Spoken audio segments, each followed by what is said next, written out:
जर का आपली कंबर दुखत असेल किंवा डोकं दुखत असेल, हा पेन खूप जास्त नाहीये. पण सर्वात मोठा जर का पेन कोणता असेल, तर तो म्हणजे एखादी नवीन गाडी आपण घेतली आणि काहीच दिवसामध्ये त्या गाडीचं फेसलिफ्ट आलं किंवा त्या गाडीचं नेक्स्ट जनरेशन आलं. हे सर्वात मोठं दुःख आहे आणि हे दुःख 5 ते 10 वर्ष आपल्यासोबत राहू शकतं. त्यामुळे मित्रांनो, या महिन्यामध्ये आणि या वर्षामधील काही ठराविक गाड्या आपण निवडलेल्या आहेत, ज्या 100% लॉन्च होणार आहेत. अशा गाड्यांबद्दलची माहिती आजच्या या व्हिडिओमध्ये आपण पाहणार आहोत. नमस्कार मित्रांनो, मी आहे जय आणि स्वागत आहे तुमचे आपल्या युट्यूब चॅनलवरती. मित्रांनो, 2026 मध्ये कोणत्या कोणत्या गाड्या ह्या नक्की येणार आहेत, त्या गाड्या काही गाड्यांचं फेसलिफ्ट येणार आहे, काही गाड्यांचं नेक्स्ट जनरेशन येणार आहे, तर काही गाड्या ह्या पूर्णपणे नवीन लॉन्च या वर्षामध्ये होणार आहेत. तर हा जो व्हिडिओ आहे, हा व्हिडिओ आपण एकदम छोटा ठेवणार आहोत, कारण ज्या गाड्या पहिल्या 6 महिन्यामध्ये लॉन्च होणार आहेत त्या गाड्यांबद्दलचीच माहिती आजच्या या व्हिडिओमध्ये आपण पाहणार आहोत. तर मित्रांनो, यामध्ये सर्वात पहिली जी गाडी आहे, ज्या गाडीने मारुतीचं वर्षानुवर्षाचं जे रेकॉर्ड होतं ते पूर्ण रेकॉर्ड तोडून टाकलं, ती गाडी आहे टाटाची पंच. त्या टाटा पंचचं फेसलिफ्ट आपल्याला या जानेवारी 2026 मध्ये पाहायला मिळणार आहे. या गाडीमध्ये आपल्याला बरेचसे चेंजेस पाहायला मिळणार आहेत. त्यामध्ये जर का आपण पाहिलं, एक्सटेरियर मध्ये आपल्याला हेडलॅम्प मध्ये चेंज पाहायला मिळणार आहे. त्यासोबत जे फ्रंट ग्रिल आहे, फ्रंट बंपर आहे, त्यानंतर टेल लॅम्प आहे, याच्यामध्ये आपल्याला बरेचसे चेंजेस पाहायला मिळणार आहेत. त्यासोबतच या गाडीमध्ये वेगवेगळे फीचर पण नवीन ऍड होणार आहेत. जसं की नवीन टाटाचं स्टेअरिंग येणार आहे. टच स्क्रीन सिस्टीम जी आहे ती मोठी या ठिकाणी आपल्याला पाहायला मिळणार आहे. त्यासोबत डिजिटल इन्स्ट्रुमेंट क्लस्टर आपल्याला या गाडीमध्ये पाहायला मिळणार आहे.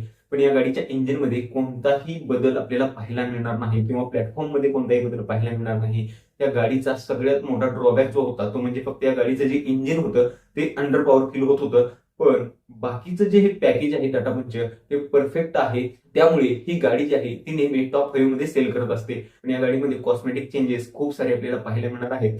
जर का तुम्ही टाटा पंच घेण्याचा किंवा हुंडाईची एक्स्ट्रा घेण्याचा विचार करत असाल, तर तुम्ही नक्कीच ह्या गाडीची वाट पाहू शकता, कारण ही गाडी जानेवारीमध्येच आपल्याला लॉन्च झालेली पाहायला मिळणार आहे. त्यानंतर 2 नंबरवरती जी गाडी आहे मित्रांनो, त्या गाडीची वाट सर्व भारतीय जे कार एन्थुझियास्ट आहेत किंवा ज्यांना एक सी सेगमेंट मधली कार घ्यायची आहे, असे लोक वर्षानुवर्ष करत आहेत. आणि ज्या गाडीने भारतीय मार्केटमध्ये, भारतीय कार मार्केटमध्ये सी सेगमेंट गाड्यांची सुरुवात केली, ते म्हणजे रेनॉल्ट डस्टर.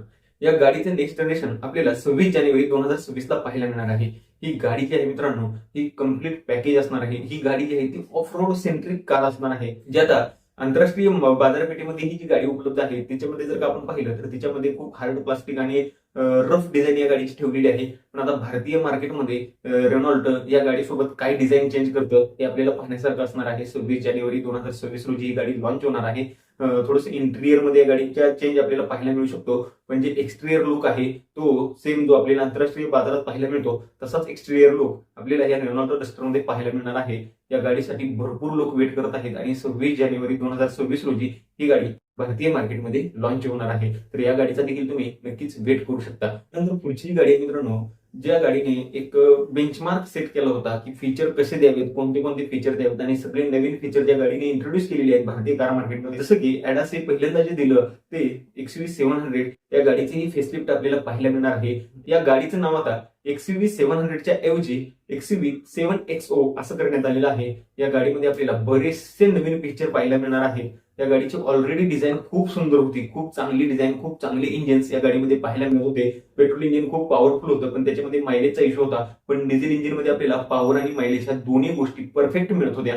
आणि याच गाडीचा फेसलिफ्ट आपल्याला जानेवारीमध्ये पाहायला मिळणार आहे. आणि या गाडीमध्ये आणखीन एक व्हेरियंट ऍड केलेला आहे. आतापर्यंत या गाडीचा हायेस्ट जो व्हेरियंट होता AX7L हा हायेस्ट व्हेरियंट होता. पण आता या गाडीमध्ये आपल्याला AX9 हा देखील व्हेरियंट पाहायला मिळणार आहे. या गाडीमध्ये आपल्याला लेवल 2 चा ऍडस मिळणार आहे. त्यासोबत या गाडीचा सगळ्यात मोठा जो ड्रॉबॅक होता तो म्हणजे जी रिअर सीट किंवा मिडल रो जी होती ती ऍडजस्टेबल नव्हती. तर या गाडीमध्ये आपल्याला ती मिडल रो जी आहे ती ऍडजस्टेबल मिळणार आहे. त्यासोबत तीन स्क्रीनचं सेटअप या गाडीमध्ये पाहायला मिळणार आहे. आणि बरेचसे कॉस्मेटिक चेंजेस या गाडीमध्ये आपल्याला पाहायला मिळणार आहे. ते म्हणजे हेडलॅम्पची डिझाईन असेल, बंपरची डिझाईन असेल किंवा टेलगेटची डिझाईन असेल, टेल लॅम्पची डिझाईन असेल, यामध्ये पण भरपूर चेंजेस आपल्याला पाहायला मिळणार आहेत. आणि इंटिरियर जे आहे ते पूर्णपणे फ्रेश या गाडीमध्ये आपल्याला पाहायला मिळणार आहे. या गाडीमध्ये ऑलरेडी सर्व काही फीचर मिळत होते, पण आता आणखी नवीन जे फीचर मार्केटमध्ये आलेले आहेत ते सर्व फीचर या गाडीमध्ये देखील आपल्याला पाहायला मिळणार आहेत. ही गाडी जानेवारीमध्ये लॉन्च होणार आहे. या गाडीच्या प्राइसिंग मध्ये जास्त काही डिफरन्स असणार नाहीये. किंवा मी दोन्ही गाड्यांबद्दल सांगायचं राहून गेलो, टाटा पंचच्या पण प्राइसिंग मध्ये फक्त 20 ते 25 हजार रुपयांचा डिफरन्स आपल्याला पाहायला मिळू शकतो. रेनॉल्ट डस्टर जी आहे ती 13 लाखापासून सुरू होऊन 19 ते 20 लाखापर्यंत आपल्याला ऑन रोड पाहायला मिळू शकते. तर मित्रांनो, XUV 7XO जी आहे या गाडीसाठी सुद्धा आपण नक्कीच वेट करू शकतो. ह्या गाडीचा वेट कोण करू शकतं? जे हॅरियर घेणार होते किंवा जे सफारी पाहत होते किंवा जे लोक जीप कंपास पाहत होते, एमजेक्टर पाहत होते, अशा लोकांनी या गाडीच्या फेसलिफ्टचा नक्कीच वेट करावा. कारण याच्यामध्ये मिळणारं डिझेल इंजिन तर पॉवरफुल आहेच, त्यासोबतच याच्यामध्ये जर काही नवीन फीचर ऍड झाले तर ही one of the best choice आपल्यासाठी राहू शकते. हुंडाई एक नवीन गेम या ठिकाणी भारतीय कार मार्केटमध्ये खेळत आहे. आतापर्यंत जर का आपण पाहिलं असेल, भारतीय कार मार्केटमध्ये क्रॉस ओव्हरमध्ये फक्त एकच गाडी चांगली चालली होती. चांगली म्हणजे ती पण ऍव्हरेजच चालली होती, पण मारुतीची गाडी ऍव्हरेज चालली म्हणजे बाकीच्या सगळ्या कंपन्यांच्या गाड्या चांगल्या चालल्या असं होऊ शकतं ते. तर ती होती मारुतीची एस क्रॉस. ही गाडी जी होती ही क्रॉस ओव्हर डिझाईन मध्ये होती आणि हुंडाई आता तीच गेम खेळत आहे. जे i20चं प्लॅटफॉर्म आहे सध्याचं किंवा वेरनाचा प्लॅटफॉर्म आहे, या प्लॅटफॉर्मवरती एक क्रॉस ओव्हर लॉन्च करण्याचा विचार करत आहे. या गाडीचं नाव आहे हुंडाई बायॉन. ही गाडी आंतरराष्ट्रीय कार मार्केटमध्ये आपल्याला पाहायला मिळते. ही गाडी आंतरराष्ट्रीय कार मार्केटमध्ये आपल्याला 4.2 मीटरची पाहायला मिळते, पण भारतामध्ये ही गाडी 4 मीटरच्या आतमध्ये आपल्याला पाहायला मिळणार आहे, कारण टॅक्सचे बेनिफिट पण या ठिकाणी घ्यायचे आहेत. आणि या गाडीमध्ये आपल्याला 1.2 लिटरचं टर्बो पेट्रोल इंजिन पाहायला मिळणार आहे, जे क्रेटा इनलाईन पेक्षा पॉवरफुल असू शकतं. किंवा जे लोक वेरना घ्यायचा विचार करत होते किंवा एक टर्बोचार्ज 1 लिटर टर्बोचार्ज म्हणजे VWच्या ज्या गाड्या आहेत किंवा स्कोडाची जी गाडी आहे त्याचं जे टर्बोचार्ज इंजिन घेण्याचा विचार करत होते, त्यांच्यासाठी ही गाडी one of the best car असू शकणार आहे. कारण या गाडीमध्ये आपल्याला भरपूर अशी पॉवर पाहायला मिळणार आहे. या गाडीमध्ये डिझेल इंजिन येईल की नाही याची काही गॅरंटी नाहीये, पण या गाडीमध्ये 1.2 लिटरचं टर्बोचार्ज पेट्रोल इंजिन आपल्याला पाहायला मिळणार आहे. आणि हुंडाई हे इंजिन पहिल्यांदाच भारतीय कार मार्केटमध्ये लॉन्च करणार आहे, ते पण बियॉन सोबत. तर ह्या गाडीसाठी नक्कीच तुम्ही वेट करू शकता. ह्या गाडीसाठी कोण वेट करू शकतं? जे लोक कार एन्थुझियास्ट आहेत, ज्यांना एक चांगला परफॉर्मन्स पाहिजे किंवा ज्यांना चांगला स्पीड पाहिजे, अशा लोकांसाठी ही गाडी बेस्ट चॉईस असू शकते. कारण 1.2 लिटरचं टर्बोचार्ज पेट्रोल इंजिन हे बेस्ट पॉवरफुल इंजिन असणार आहे. आणि त्यासोबत ही क्रॉस ओव्हर डिझाईन असल्यामुळे याचे एरोडायनामिक्स पण खूप चांगले असणार आहे. त्यामुळे याचा परफॉर्मन्स आपल्याला वन ऑफ दी बेस्ट पाहायला मिळणार आहे या सेगमेंटमध्ये. त्यानंतरची जी गाडी आहे मित्रांनो, ती आहे मारुतीकडून येणारी फ्रॉन्स. फ्रॉन्समध्ये मारुती एक मोठी गेम खेळत आहे. फ्रॉन्स हायब्रिड मध्ये लॉन्च करण्याचा मारुती विचार करत आहे आणि येणाऱ्या काही दिवसांमध्येच मार्च किंवा एप्रिलमध्ये ही गाडी लॉन्च होण्याची दाट शक्यता आहे. जर का आपण पाहिलं, ग्रँड विटारामध्ये आपल्याला 4 सिलेंडर पेट्रोल इंजिन पाहायला मिळते, जे 1.5 लिटरचं आहे. त्यामध्ये हायब्रिड टेक्नॉलॉजी दिलेली आहे मारुतीनं आणि ती गाडी रिअल लाईफ मध्ये 25चं मायलेज या ठिकाणी देत आहे. जर का फ्रॉन्स सारख्या छोट्या 3 सिलेंडर पेट्रोल इंजिन मध्ये, 1 लिटरच्या 3 सिलेंडर पेट्रोल इंजिन मध्ये जर का हायब्रिड टेक्नॉलॉजी दिली तर हे इंजिन जवळपास 28 ते 30चं मायलेज हे रिअल लाईफ मध्ये देऊ शकतं. एवढं बेस्ट चॉईस ही गाडी असू शकणार आहे सगळ्यांसाठी. ज्यांचं रनिंग जास्त आहे, ज्यांना डेली कम्युट करायचं आहे कारमधून, त्यांच्यासाठी ही one of the best car असू शकणार आहे डेली कम्युट करण्यासाठी. सीएनजी पेक्षा चांगलं मायलेज आणि सीएनजी पेक्षा चांगला परफॉर्मन्स तुम्हाला हायब्रिड कारमध्ये पाहायला मिळू शकतो. ही टेक्नॉलॉजी मारुती लवकरच भारतामध्ये इंट्रोड्यूस करणार आहे. साधारणपणे मार्च ते एप्रिलच्या दरम्यान ही मारुती फ्रॉन्स जी आहे त्या हायब्रिडमध्ये आपल्याला पाहायला मिळू शकते. आणि याच्यामुळे या गाडीच्या प्राइसिंग मध्ये 1 लाख ते 1.5 लाख रुपयाचा डिफरन्स आपल्याला पाहायला मिळू शकतो. याचं जे टॉप एंड व्हेरियंट आहे ते 1 ते 1.5 लाख रुपयांनी महाग आपल्याला पाहायला मिळू शकतं. या गाडीचा वेट कुणी करावा किंवा कोणासाठी ही गाडी आहे? ज्यांचं रनिंग, दिवसाचं जे रनिंग आहे ते 70 किलोमीटर पेक्षा जास्तच आहे आणि ज्यांना डेली कम्युट जास्त करावं लागतं किंवा ज्यांचा हेवी रन जास्त आहे.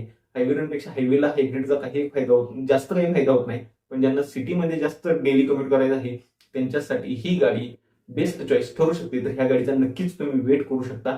तुम्हाला सीएनजी आणि डिझेल पेक्षा ही गाडी बेस्ट चॉईस ठरू शकते.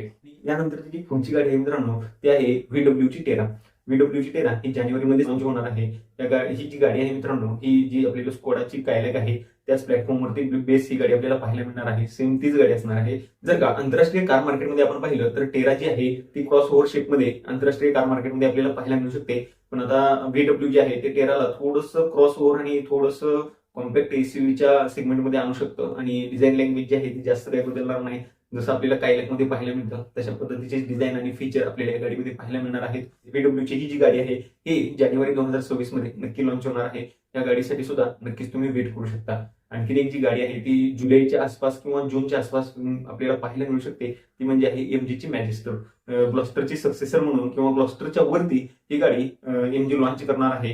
ग्लॉस्टरपेक्षा या गाडीची साईज जास्त आहे. या गाडीमध्ये फीचर ग्लॉस्टरपेक्षा आपल्याला जास्त पाहायला मिळणार आहेत. या गाडीबद्दल जर का माझं पर्सनल मत जर का म्हटलं तर ही गाडी ग्लॉस्टरपेक्षा खूप मस्क्युलर दिसणार आहे. कारण या गाडीची साईज जी आहे ती ग्लॉस्टरपेक्षा जास्त आहे. या गाडीचं फ्रंट ग्रिल असेल किंवा या गाडीची साईज असेल ही मॅसिव्ह आहे. त्यामुळं या गाडीचा रोड प्रेझेन्स बेस्ट असणार आहे. या सेगमेंटमध्ये 50 लाखाच्या सेगमेंटमध्ये ही गाडी लॉन्च होऊ शकते. तर ही मॅजेस्टर जी आहे एमजीची ही आपल्याला जून जुलैमध्ये भारतीय कार मार्केटमध्ये पाहायला मिळू शकते. तर ह्या होत्या गाड्या ज्या भारतीय कार मार्केटमध्ये त्या पहिल्या 6 महिन्यामध्ये येणार आहेत आणि ह्या फिक्स येणाऱ्या गाड्या मी तुम्हाला सांगितल्या आहेत. आणखीन एक आपण याचा सिक्वेल पार्ट बनवणार आहोत, त्याच्यामध्ये आणखीन वेगळ्या गाड्या आपण सांगणार आहोत. तर ही सगळी माहिती पाहण्यासाठी मी आत्ताच आपल्या चॅनलला सबस्क्राईब करा. मला हा व्हिडिओ आवडला असल्यास व्हिडिओला लाईक आणि चॅनलला सबस्क्राईब करायला विसरू नका. भेटूया आणखीन एक नवीन अशाच माहितीपूर्ण व्हिडिओ सोबत. तोपर्यंत धन्यवाद.